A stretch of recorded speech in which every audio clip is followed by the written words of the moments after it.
Welcome to BTS physics classes. तो बच्चों, पिछले एपिसोड में एपिसोड नंबर 23 में हम लोगों ने कूलम्ब्स लॉ पे आधारित न्यूमेरिकल्स देखा था। एक सवाल था जो क्रिटिकल था, आपने उसको आसानी से देखा कि कैसे हम क्विकली 2 से 5 मिनट के अंदर उसको बना सकते हैं। दूसरा सवाल SC वर्मा साहब का था जो आपके माइंड को थोड़ा सा शार्प करना चाहते थे कि आपका चार्ज अगर लॉन्ग डिस्टेंस पे भी है, चाहे चार्ज बहुत कम ही क्यों ना है, इसका मतलब है फोर्स होता है, एग्जर्ट होता है, ग्रेविटेशनल फोर्स से तो कई गुना ज़्यादा होता है। उस 2 सवाल को हम देखें। आज हम देखेंगे एपिसोड नंबर 24 शुरू से अंत तक। आपका वीडियो बहुत ही इम्पोर्टेंट है, मतलब कि आपका इनिशियल टू फाइनल निश्चित तौर पे इसको देखिए। NCERT में पूछा हुआ है ये सवाल और कई कॉन्सेप्ट इसमें छुपे हुए हैं, ये चीज़ इसको ध्यान में थोड़ा सा रखना है। चलिए अब आते हैं क्या है NCERT का सवाल। तीसरा एग्जांपल इसको हम ले लेते हैं, ये आपका NCERT का है। अब आते हैं NCERT के लिए। तीसरा सवाल क्या कहता है कि एक चार्ज ऐसा है, पॉजिटिव निगेटिव जो भी है, कहता है एक इलेक्ट्रॉन है और एक प्रोटॉन है। हालांकि इसको हम न्यूक्लियस के अंदर दिखाना चाहते हैं क्योंकि इलेक्ट्रॉन प्रोटॉन कहाँ रहता है, परमाणु के अंदर। तो परमाणु अगर है इसमें न्यूक्लियस है, तो न्यूक्लियस के अंदर कौन होता है, प्रोटॉन, और चारों तरफ चक्कर काटने वाला कौन होता है, इलेक्ट्रॉन। तो न्यूक्लियस से लेकर के इलेक्ट्रॉन तक के बीच की जो दूरी होती है, जिसको हम लोग डिस्टेंस के फॉर्म में मेजर करते हैं, तो ये जो होता है ये एंगस्ट्रम फॉर्म में होता है। ठीक है, आप जब हाइड्रोजन का कैलकुलेट कीजिएगा तो उसका होता है आपका 0.53 एंगस्ट्रम, मतलब आपका लगभग आधा एंगस्ट्रम कहा जाए हाइड्रोजन के लिए। उसी तरह से परमाणु का साइज बड़ा होगा तो हमारा एंगस्ट्रम भी बढ़ेगा। उस सिचुएशन के हिसाब से इलेक्ट्रॉनिक जब रेडियस वगैरह हम एटॉमिक स्ट्रक्चर देखेंगे मॉडर्न फिजिक्स, तो वहाँ पे और भी क्लियर हो जाएगा। अभी सिर्फ आप याद रखिए कि हाइड्रोजन एटम अगर है और उसका अगर इलेक्ट्रॉन और प्रोटॉन के बीच का अगर हम डिस्टेंस मेजर करते हैं तो लगभग कितना होता है, 0.53 एंगस्ट्रम। और कोई भी डिस्टेंस अगर हम मेजर करते हैं इलेक्ट्रॉन और न्यूक्लियस के बीच का, तो वो एंगस्ट्रम रेंज में ही होगा, चाहे किसी भी न्यूक्लियस का मिले। ठीक है, चलिए। तो इलेक्ट्रॉन और प्रोटॉन जब हम दिखाए तो ऑब्वियस है कि इसके बीच का डिस्टेंस आपका ऐसा नहीं हो सकता है कि 5 मीटर दे देगा, एंगस्ट्रम रेंज में ही देगा। तो सपोज दैट ये दे दिया आपका 1 एंगस्ट्रम। अब जो भी है NCERT के हिसाब से इलेक्ट्रॉन का चार्ज और प्रोटॉन का चार्ज आपको जगजानत है कि कितना होता है, तो आप लोग पढ़ चुके हैं।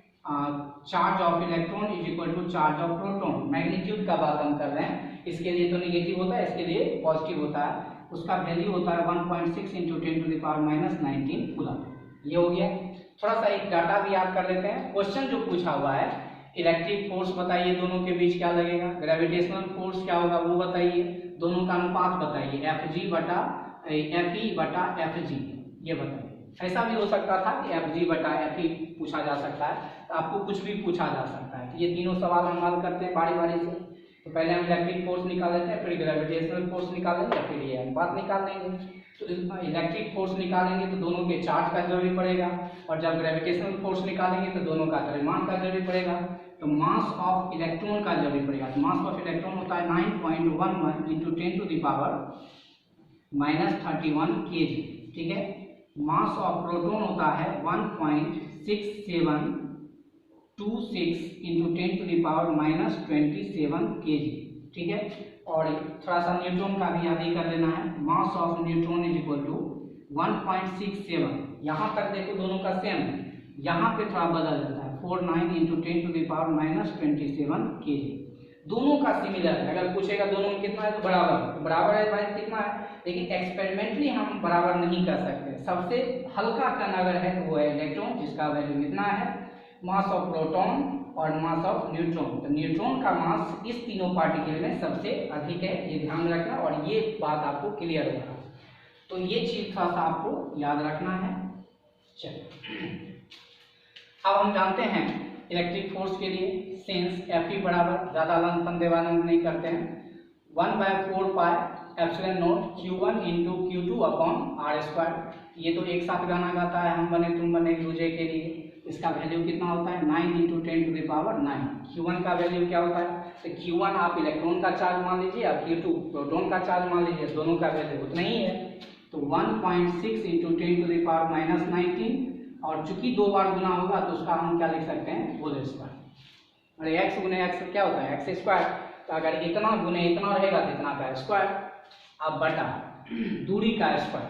तो दूरी कितना है, एक एंगस्ट्रम। एक एंगस्ट्रम मतलब, एंगस्ट्रम का मतलब हम बता चुके हैं पीछे, 10⁻⁻10 मीटर का स्क्वायर। मात्रक हम नहीं लिख रहे हैं फिर से, इसलिए कि मात्रक आप लीजिएगा थोड़ा उलझ सकते हैं, समय ज़्यादा लगेगा। आप डाटा निकालिए, बाद में न्यूटन रख दीजिए, बात खत्म है। उतना आना ही है, अगर नहीं आ रहा है इसका मतलब कैलकुलेशन मेरा गलत है।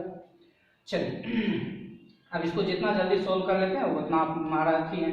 तो 1.6 का स्क्वायर और इसका स्क्वायर ये हुआ, इसका मतलब ये हुआ 1.6 का स्क्वायर मतलब 16 गुने 16 256 हम लोग पढ़े हैं, 16 9 256, तो 256 गुने 9 करना पड़ेगा।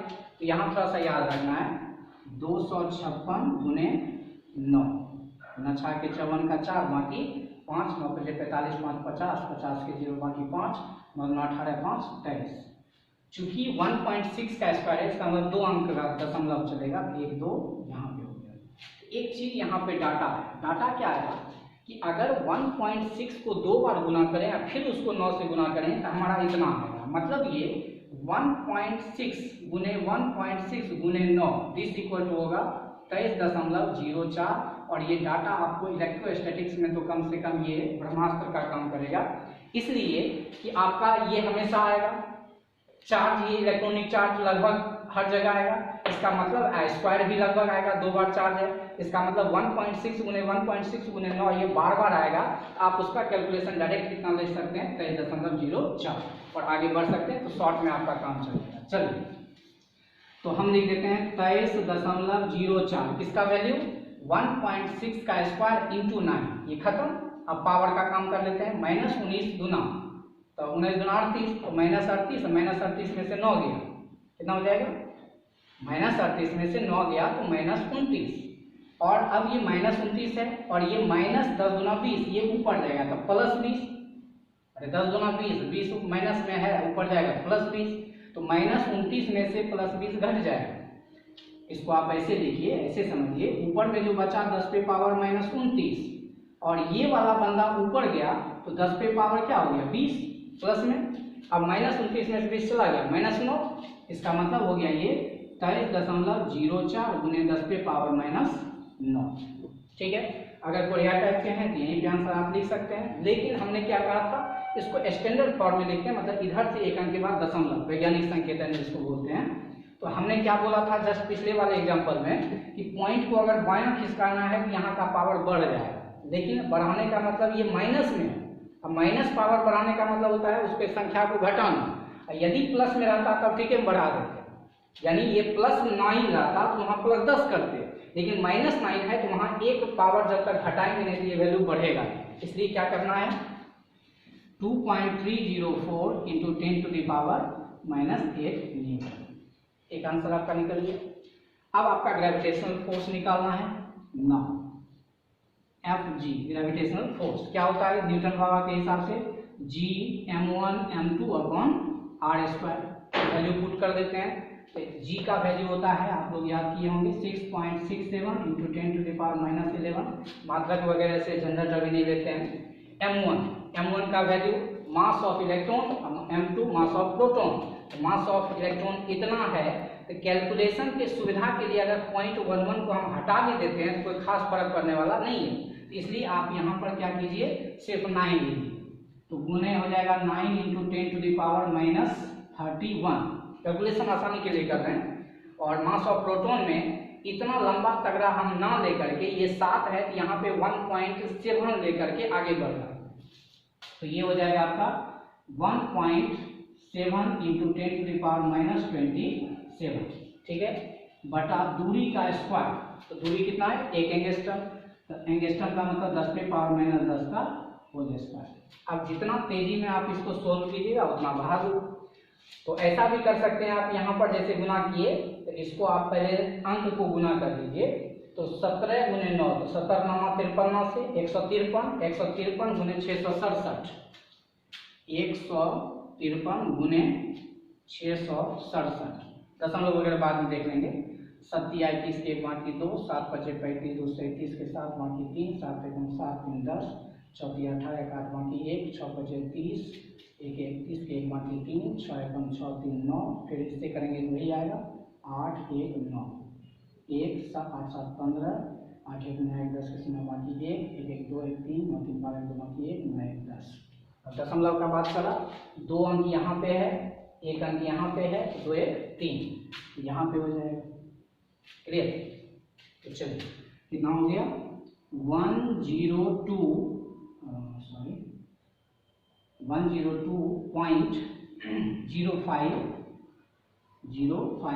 बाकी को छोड़ देते हैं। अब आते हैं पावर, -31 -27 -11 सब माइनस से माइनस में है, तो -31 -11 कितना हो जाएगा -42 -42 में -27 जोड़ देते हैं तो 40 20 60 69 -69 तो 10 पे पावर हो जाएगा -69 गुने -10 गुना 20 अब ऊपर जाएगा तो +20, इसका मतलब 10 पे पावर हो जाएगा +20, तो +20 इसका क्या हो जाएगा घट जाएगा तो -49 49 हो जाएगा। तो दैट मीन्स हो जाएगा ये Fg = 102 × 10⁻⁻49 न्यूटन। आप आंसर चाहें तो यही लिख सकते हैं, लेकिन हमने क्या कहा 05 भी है 102.05 गुने इतना। अब हमने क्या कहा था दशमलव को बाएं खिसकाते हैं तो पावर बढ़ता है उधर वाले में, इसका मतलब है इसको स्टैंडर्ड फॉर्म में लिखने के लिए पॉइंट को 2 अंक बाएं खिसकाना होगा और यहाँ पावर बढ़ाने का मतलब है माइनस के लिए 2 अंक घटाना, तो 1.02 बाकी सब को छोड़ देते हैं गुने 10 पे पावर 2 घटा दो तो -47 न्यूटन। ये आंसर लिख सकते हैं। अब आपको क्या बोला है दोनों का रेशियो चाहिए, तो स्टेप ये हो गया आपका स्टेप फर्स्ट इलेक्ट्रिक फोर्स निकाल दिए, ये स्टेप सेकेंड Fg निकाल दिए। अब स्टेप थर्ड दोनों का रेशियो निकाल देते हैं, तो Fe/Fg। अब आपके ऊपर है इसका रेशियो पूछा है तो क्या लिखना है, तो Fe/Fg। Fe का वैल्यू कितना आया है देख लीजिए 2.30, तो हम 2 अंक तक ले लेते हैं 2.30 × 10⁻⁸ Fg का वैल्यू 1.02 × 10⁻⁻47 बराबर, तो ऐसा कर दिए माइनस है ये माइनस है और ये जो है लगभग 2 बार में कट सकता है तो 2 पॉइंट समथिंग आएगा, तो 2 लगभग ले लेते हैं 2 पॉइंट अगर लेना चाहते हैं तो 28.02 लगभग 2.3 के आसपास ले लेते हैं 2.3 अप्रॉक्स वैल्यू ले रहे हैं गुने -8, इसका -8 गैप कर देगा तो -39 बचेगा, तो इसका मतलब -39 ऊपर जाएगा +39 तो 10 पे पावर क्या हो गया 39। इसका मतलब है Fe/Fg का वैल्यू 2.3 × 10⁻39 टाइम्स है। मतलब ये कि ग्रेविटेशनल फोर्स में इतना से गुना होगा तब इलेक्ट्रिक फोर्स होगा, मतलब ये कि उतने दूरी पर जो इलेक्ट्रिक फोर्स का वैल्यू है ग्रेविटेशनल फोर्स के बनिस्बत आपका 10 पे पावर 39 गुना बढ़ा है। आप इसी से अंदाजा लगा सकते हैं कि क्या सिचुएशन हो रहा है, तो आप इसी से अंदाजा लगाते हैं कि कितना ताकतवर होता है, हमने बताया भी है। अब इसको आप प्रिंट कीजिए, इसको प्रिंट कर लिए और स्क्रीनशॉट ले लीजिए। तो इस एग्जांपल में याद करने लायक क्या बात ये रहा कि हमारा इलेक्ट्रॉन या प्रोटॉन का चार्ज जो होता है वो इतना कूलम के बाद मैग्नीट्यूड की बात हम कर रहे हैं, नेचर की नहीं। नेचर में ये निगेटिव होता है, ये इसका पॉजिटिव होता है। यानी इलेक्ट्रॉन के लिए अगर चार्ज का वैल्यू से पूछेगा तो -1.6 × 10⁻⁻19 कूलम, प्रोटॉन का चार्ज पूछेगा तो 1.6 × 10⁻⁻19 कूलम। लेकिन अगर ये पूछे इलेक्ट्रॉन पर चार्ज का मैग्नीट्यूड कितना होता है तो कितना बोलेंगे, और प्रोटॉन पे चार्ज का मैग्नीट्यूड कितना होता है कितना बोलेंगे, दोनों का मैग्नीट्यूड बराबर होता है। चलिए, मास ऑफ इलेक्ट्रॉन इतना याद रखना है, मास ऑफ प्रोटॉन इतना याद रखना है, मास ऑफ न्यूट्रॉन इतना याद रखना है, और आपको ब्रह्मास्त्र के तौर पे याद रखना है कि 1.6 गुने 9 का वैल्यू होता है 2304 और 2 अंक के बाद दशमलव। ये चीज ध्यान में रखने वाली बात है। और एक चीज यहाँ से ये क्लियर हुआ कि आपका इलेक्ट्रिक फोर्स काफी ताकतवर होता है, जो हमने आपको बताया भी है। इलेक्ट्रॉन ग्रेविटेशनल फोर्स के बनिस्बत इलेक्ट्रिक फोर्स जो होता है काफी पावरफुल होता है, और ये इस बात को इंडिकेट कर रहा है। एक इलेक्ट्रॉन और एक प्रोटॉन के बीच का इलेक्ट्रिक फोर्स और ग्रेविटेशनल फोर्स आपको बता दिया। अब इसी में एक चीज ऐड किया, यदि दोनों प्रोटॉन प्रोटॉन रहे तब क्या होगा, तब इलेक्ट्रिक फोर्स बताइए और तब ग्रेविटेशनल फोर्स बताइए, या दोनों का अनुपात बताइए। तो वेरी सिंपल, चलिए इसी में चलते हैं। अब यहाँ पे हम लोग क्या करते हैं, क्वेश्चन को थोड़ा ब्रॉड करते हैं। अब इलेक्ट्रॉन की जगह क्या ले लिए, प्रोटॉन। अब दो प्रोटॉन है, डिस्टेंस वही है, यानी कि ये भाग 2 हो गया, क्वेश्चन भाग 2। ठीक है, ऐसा करें, इसको कर देते हैं थर्ड, थोड़ा अच्छा लगेगा। इसको 4 नंबर क्वेश्चन कर देते हैं, हालांकि ये दोनों एक ही में अटैच है। तो दो प्रोटॉन है, दोनों के बीच का डिस्टेंस इतना है, और ये अब बोल रहा है कि क्या होगा इलेक्ट्रिक फोर्स, क्या होगा ग्रेविटेशनल फोर्स, और क्या होगा दोनों का रेशियो। तो हमारे पास कैलकुलेशन है, उसी का इस्तेमाल कर लेते हैं हम लोग। Since Fe = 1/4 Q1 Q2/r², step 1 के लिए इसका वैल्यू तो वही हो जाएगा, Q1 इसका चार्ज, Q2 इसका चार्ज, तो दोनों फिर वही बात हो जाएगा।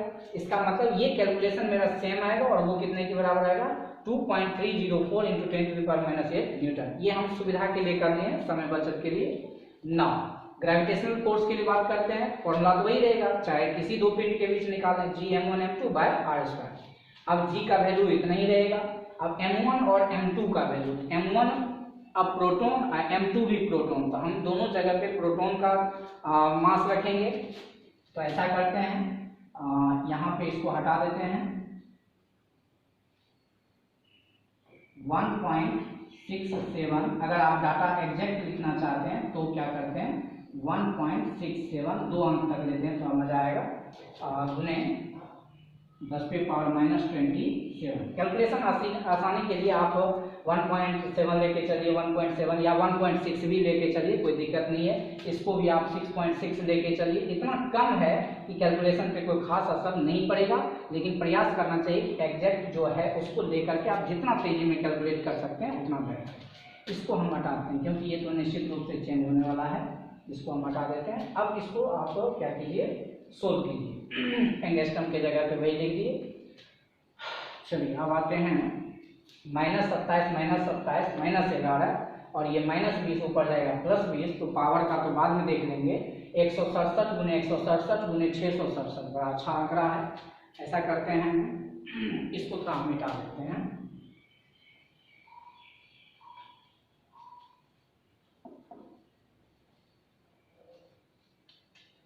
167 × 167 पहले कर लेते हैं। 7 × 49 के 9 की 4, 7 × 42 4, 44 46 के 14 की 4, 7 × 7 4 11, 7 × 42 के 2 की 4, 6 × 36 4, 40 के 9 की 4, 6 4 10, यही वाला सेम टू सेम आ जाएगा। एक से करेंगे तो 7 6 1 9 6 2 8 7 1 8 6 1 7 1 1 2। अब इतना को करना पड़ेगा 667 से, हो जाएगा ये। ऐसा करो, थोड़ा सा मैंने शॉर्ट कर देते हैं, 2 अंक 2 अंक 4 अंक, तो 4 अंक हो गया, तो 4 अंक ये हो जाएगा। अब 8 यहाँ है, यहाँ एक पॉइंट बढ़ा लो, कैलकुलेशन हमारा आसान हो जाएगा। 2.9 को अब कर लो 6.67, 6.67 सीधा हम 7 से कर देते हैं, या 9 से कर लो, और फिर एक अंक बढ़ा करके 2 से करना। तो 9 7 63, 63 का 3 बाकी 6, 9 6 54, 6 60, बाकी 6, 9 6 54, 6 60, सॉरी 7 से कर रहे थे, 9 7 63, 63 का 3 बाकी 6, 9 6 54, सही है था, 9 6 54, 6 60, 60 के 0 बाकी 6, 9 6 54, 6 60। अब आते हैं, 9 से हो गया, 2 से कर देते हैं, तो 7 9 14 4 बाकी 1, 6 9 12 1 13 3 बाकी 1, 6 9 12 1 13, 3 4 3 9 1। अब 2 अंक यहाँ, 1 अंक यहाँ, 3 अंक, तो यहाँ पे हो जाएगा आपका 19.34 लेके चलते हैं, बराबर हो जाएगा 19.34। अब पावर का काम कर लेते हैं, तो पावर में हो जाएगा -27 -27 -54, -54 में -11 जोड़ेंगे तो हो जाएगा -65, क्या -65, और ये ऊपर जाएगा तो ये घटाएगा। तो ये बंदा जो है क्या करने वाला है, 10 पे पावर -65 गुने 10 पे पावर 20, क्योंकि -20 होगा ऊपर जाएगा +20। चलिए अब -65 में से 20 घटा दो तो 45 हो जाएगा, तो हम 45 इसको लिख देते हैं। तो यहाँ पर आपका चेंज हो रहा है, ये चेंज हो रहा है आपका 19.34 गुने 10 पे पावर -45 न्यूटन। हालांकि कोरिया टाइप के हैं तो यहाँ भी आंसर लिख सकते हैं, लेकिन हमने क्या कहा है स्टैंडर्ड फॉर्म में लिखना है। तो पॉइंट को बाएं खिसकाएंगे, मतलब यहाँ पे हम वैल्यू घटा रहे हैं, यहाँ वैल्यू बढ़ाओ, तो बढ़ाओगे तो एक घटाना पड़ेगा, इसका मतलब हो जाएगा ये 1.93 नहीं भी लोगे चलेगा, लेकिन लिख दो अच्छा लगेगा 10⁻⁻44 न्यूटन। तो ये हो गया प्रोटॉन और प्रोटॉन के बीच का इलेक्ट्रिक फोर्स इतना न्यूटन, प्रोटॉन और प्रोटॉन के बीच का ग्रेविटेशनल फोर्स इतना न्यूटन। अब दोनों का रेशियो निकालना है, तो रेशियो निकाल देते हैं। तो रेशियो निकालते हैं, इलेक्ट्रिक फोर्स का वैल्यू कितना है 2.3, तो ऐसा करते हैं 2.3 ले लेते हैं, अच्छा लगेगा। उसके बाद 2.3 इंटू 10⁻⁻8 अपॉन फिर ग्रेविटेशनल फोर्स, यहाँ पे भी एक अंक छोड़ देते हैं, 1 पॉइंट हो जाएगा 9 इंटू 10⁻⁻44। 19 में 23 से भागा देंगे तो 1 पॉइंट समथिंग आएगा, तो 1 पॉइंट ऐसा करते हैं, कुछ ले लेते हैं, 19 लगभग 2 आएगा, ठीक है। इंटू -8, इसका -8 गायब कर देगा, कितना होगा 36, और ऊपर जाएगा +36, तो 10 पे पावर 36। अब आप यहाँ पे हम मात्रक नहीं दे रहे, क्योंकि यहाँ रेशियो है, इसका मात्रक लिखेंगे न्यूटन, इसका मात्रक लिखेंगे न्यूटन, तो यहाँ पे हम न्यूटन मत डाल देंगे। यहाँ पे हम सिंगल फोर्स निकाले हैं इसलिए न्यूटन पड़ा, यहाँ पे फिर सिंगल ग्रेविटेशनल फोर्स निकाले इसलिए न्यूटन पड़ा। ये दोनों का रेशियो है, ये एक संख्या है, इसलिए यहाँ पर संख्या का कोई मात्रक नहीं होता है, ये ध्यान में रखना है। चलिए तो हम क्या चीज देखें, आप थोड़ा सा ध्यान दीजिए। इसमें क्या हुआ कि इलेक्ट्रॉन और प्रोटॉन जब था तो उसके बीच का जो रेशियो था, कितने टाइम्स का डिफरेंस था ग्रेविटेशनल फोर्स और इलेक्ट्रिक फोर्स में, तो 10 पे पावर 39 टाइम्स का था डिफरेंस। और जब हम प्रोटॉन और प्रोटॉन के बीच का लेते हैं और एक ही एंगस्ट्रम पर हम दूरी ले लेते हैं, मान लेते हैं, वो तो नाभिक में था, मान लेते हैं, तो फिर हमारे लिए जो है 10 पे पावर 36 यानी 1000 टाइम्स का डिफरेंस हो जाता है। तो इस तरह से ये आपका है। एक और सवाल है जो काफी पॉपुलर रहा है, उसको हम देखते हैं जस्ट अभी। आप इसको प्रिंट कीजिए, इसका स्क्रीनशॉट ले लीजिए, इसको प्रिंट करते जाइए, और यदि किसी को पीडीएफ चाहिए तो पीडीएफ भी ले सकते हैं, कोई दिक्कत नहीं है। वैसे आप आएंगे तो इसको पढ़ेंगे ही फिर से, लेकिन इसको देखते जाइए। समय मूल्यवान होता है, समय महत्वपूर्ण होता है, ये ध्यान रखिए। चलिए एक सवाल और है जो काफी पॉपुलैरिटी हासिल कर चुका है, देखिए कितना तेजी में ये बनेगा। इसको हम थोड़ा मिटा लेते हैं। ये जो क्वेश्चन दिया है, ये दिया है कि आपका इलेक्ट्रिक फोर्स और ग्रेविटेशनल फोर्स से ही रिलेटेड है। हालांकि इसमें हम थोड़ा सा मिटा रहे हैं, जो कि हम पीछे यूज कर लेंगे। अब आपके दिमाग में चूंकि आ चुका है तो इसको याद रखना चाहिए, आपको सारा डाटा याद रहना चाहिए। इससे क्या होता है कि आपका कैलकुलेशन आसान होता है। डाटा अगर याद नहीं होगा तो फिर आपका कैलकुलेशन इजी नहीं होगा, ये ध्यान रहे। अब जो सवाल पूछा गया है वो क्या पूछा है, सो देखिए। ये बोला है अगला सवाल में कि साबित कीजिए कि ke² अपॉन GME/MP एक मात्रकहीन और विमाहीन राशि। दैट मीन्स इसके बारे में हमको पता करना है। तो ये के कुछ याद दिला रहा है कि ये कूलम्ब्स लॉ में आया था, और ये इलेक्ट्रॉनिक चार्ज कूलम्ब्स लॉ में आया था। और ये कैपिटल G ये दिला रहा है कुछ याद ग्रेविटेशनल फोर्स में ये आता है। इसका मतलब है कहीं ना कहीं चर्चा इलेक्ट्रिक फोर्स और ग्रेविटेशनल फोर्स का है। और यहाँ पे mass of electron mass of proton देकर के ये साबित कर रहा है कि इलेक्ट्रॉन और प्रोटॉन के लिए कह रहा है। मतलब ये कि हम लोग यहाँ पर एक इलेक्ट्रॉन लेते हैं और एक प्रोटॉन लेते हैं, दोनों के बीच का डिस्टेंस हम क्या मान लेते हैं r, जो कि हम पीछे कर भी चुके हैं। अब कहता है कि इसको हम जब कुछ दूरी पर, अभी यहाँ दूरी आप कुछ भी ले सकते हैं, कोई दिक्कत नहीं है। आप परमाणु लेवल पर भी ले सकते हैं, परमाणु से बाहर लेवल पर भी ले सकते हैं। दूरी हमारा यहाँ कोई इफेक्टेड नहीं रहेगा।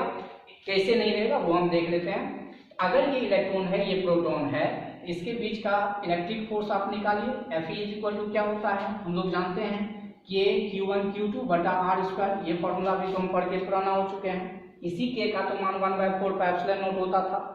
इसको हम मान लेते हैं इक्वेशन फर्स्ट, सॉरी इसको थोड़ा सा एक और स्टेप बढ़ते हैं। के Q1 की जगह पर इलेक्ट्रॉन का चार्ज, Q2 की जगह पे प्रोटॉन का चार्ज बटे दूरी का स्क्वायर। तो दिस मीन्स क्या हो गया, ये हो गया आपका k square upon R square, equation first. Now Fg gravitational force, gravitational force में क्या होता है G m1 m2 upon R square. तो हो गया ये G, इसके जगह पे mass of electron, mass of proton upon R square. तो ये हो गया आपका इक्वेशन सेकंड। डिवाइड कर दो, फर्स्ट डिवाइडेड बाय सेकंड, क्या हो गया Fe अपॉन Fg। जब इतना बटे इतना करोगे तो आर स्क्वायर कट जाएगा, बचेगा ऊपर में के स्क्वायर और नीचे बचेगा ये। इसका मतलब है कि ये के स्क्वायर अपॉन क्या हो गया G me into M P. यहाँ पे ये टारगेट नहीं था कि आपका इतना आए, हम सिर्फ ये साबित करना चाह रहे थे कि कहीं ना कहीं ये रिलेशन आपका इलेक्ट्रिक फोर्स और ग्रेविटेशनल फोर्स से रिलेटेड है। ये आपका सॉल्यूशन नहीं है। अब हम सॉल्यूशन करते हैं। Since k square upon G M E into M P है दिया हुआ, इसको हम ऐसा लिख सकते हैं के स्क्वायर अपॉन आर स्क्वायर बटे G M E into M P upon R square. इसलिए कि आर स्क्वायर कट जाएगा, कोई फर्क नहीं पड़ेगा। और इसकी जगह पर आप ये देख सकते हैं कि ये कहीं ना कहीं इलेक्ट्रिक फोर्स का इक्वेशन है। इसका मतलब है, और ये ग्रेविटेशनल फोर्स का इक्वेशन है, दैट मीन्स ये Fe और ये Fg। इसका मतलब है कि इसका मात्रा क्या होता है न्यूटन, इसका मात्रा क्या होता है न्यूटन, कट जाएगा। बीमा के लिए बात कर लेते हैं, तो दुनिया का कोई भी बीमा होगा तो MLT-2, बल का बीमा क्या होता है MLT-2 बटा MLT-2। ये भी कट जाएगा, ये भी कट जाएगा, ये भी कट जाएगा, ये भी कट जाएगा। तो दैट मीन्स हम इसको लिख सकते हैं डायमेंशन लेस और यूनिटलेस। एक होता है यूनिटनेस, एक होता है यूनिटलेस। लेस मतलब नहीं, लेस मतलब हाँ। चलिए अब आते हैं, इस तरह से ये प्रूफ करना था हमको कि डायमेंशन लेस है वगैरह वगैरह। अब कहता है इसका वैल्यू जो है सारणी दे करके मान रखिए और बताइए कि कितना होता है। अभी तुरंत तो हम लोग देखे थे ऑल्सो, अभी तुरंत हम लोग देखे थे कि K E square upon G M E into M P, अगर 1 एंगस्ट्रॉम रहे कि 5 एंगस्ट्रॉम रहे कि 1000 एंगस्ट्रॉम रहे, वो तो कटने जा रहा है। इसका मतलब ये है कि हम वहां पर अगर लिखना चाहते हैं, कुछ भी लिखना चाहते हैं, इसका वैल्यू जब हम लिखेंगे तो फोर्स आपका जो है दोनों का रेशियो कितना होता था आप जाकर के देख सकते हैं। और ये अप्रॉक्सीमेट वैल्यू हम कह सकते हैं। इसका वैल्यू शायद आया था 2.30 इंटू 10⁻39। अब याद कीजिए इलेक्ट्रिक फोर्स और ग्रेविटेशनल फोर्स के बीच का जो वैल्यू होता है वो कितना होता है 2.30 इंटू 10⁻39। वही अगर आपका रहता GMP इंटू MP मतलब मास ऑफ प्रोटॉन, ये आता लगभग 1.3 इंटू 10⁻36, जो कि हमने पीछे लिखा हुआ है। तो इस तरह से आप ये लिख सकते हैं। तो हम देखें डायरेक्ट आप यूज इसलिए कर पाए क्योंकि आप मान जानते थे। हो सकता है कि आपके दिमाग में अगर सर हम नहीं जानेंगे, नहीं करते करेंगे तो क्या होगा, तो आप वहां से ध्यान रखना है। कुछ डाटा आपको बता चुके हैं, हो सकता है ये वाला भूल जाएंगे, लेकिन इलेक्ट्रॉन और इलेक्ट्रॉन के बीच का ग्रेविटेशनल फोर्स और इलेक्ट्रिक फोर्स का रेशियो जो होता है वो होता है 10⁻39, और प्रोटॉन के बीच इलेक्ट्रिक फोर्स और ग्रेविटेशनल फोर्स के बीच का रेशियो होता है 10⁻36। ये ध्यान में रखना है। चाहे दूरी जो भी है, दूरी चूंकि कटने जा रहा है, ये ध्यान में रखना है तो ज़्यादा अच्छा रहेगा। अब यहाँ से ये बहुत ही पॉपुलर हुआ था एनसीईआरटी के हिसाब से। तो एनसीईआरटी में और भी सवाल हम देखेंगे, तो आप इसको स्क्रीनशॉट ले लीजिए, पढ़े, इसको समझिए, पढ़िए। बहुत ही बड़ा बेचारा दिक्कत डाल रहा था, बच्चा लोग बड़ी परेशान था, तो उसको हमने डील कर दिया है। और भी ढेर सारे सवाल हैं। क्विकली कैसे बनाना है ये सोचना है। हमने इसमें कोई तीर नहीं छोड़ा, हम जो आपको पीछे बताए उसी का हमने इस्तेमाल किया। ऐसा हमने कुछ नया चीज नहीं डाल दिया है। अगर आप पीछे वाला वीडियो, अगर कूलम्ब्स लॉ का न्यूमेरिकल आपको अच्छे से बनाना है तो एपिसोड नंबर 14 से लेकर के एपिसोड नंबर 24 तक निश्चित तौर पे देखिए। और भी एक पर एक मार्वेलस सवाल आएगा। अभी तो ये सिंपल पुटिंग गेटिंग है। अभी और भी सवाल आएगा, तो ये ध्यान रखना है। तो मिलते हैं एपिसोड नंबर 25 जो कि और भी महत्वपूर्ण होगा। तब तक के लिए जय हिंद, जय भारत।